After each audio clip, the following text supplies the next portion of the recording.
Fins fa poc, al centre de salut de Dénia, no només a Dénia, també passa en Xàbia, també passa en Calp, des de les 15 hores a les 22, o sigui, el que és la vesprada, en el servei d'urgències hi havia 2 metges i 2 infermers.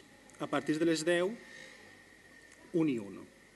Ara s'ha reduït, per la vesprada només hi ha un metge i 2 infermers, per la nit un metge, un infermer i a més, tots els dissabtes i diumenges, només en el servei d'urgències del centre de salut, un metge i un infermer.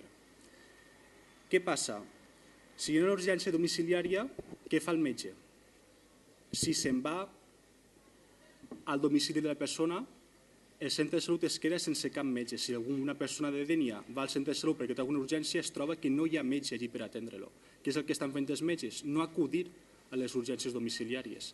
Esperar a que li arribi el pacient i mentrestant que siguin els tècnics sanitaris, que no són ni metges ni són infermers, que van a les ambulàncies, qui atenguen el millor possible el pacient fins que arriba a l'hospital o al centre de salut.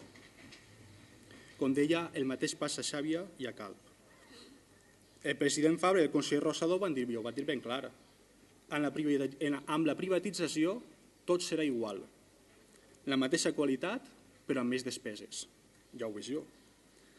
Per tant, què demanem des del Bloc Compromís de Dénia? Demanem responsabilitats. Responsabilitats a Marina Salut i a la gran valedora de la sanitat pública valenciana, i en aquest cas de Dénia, l'alcaldessa, Anna Cringe.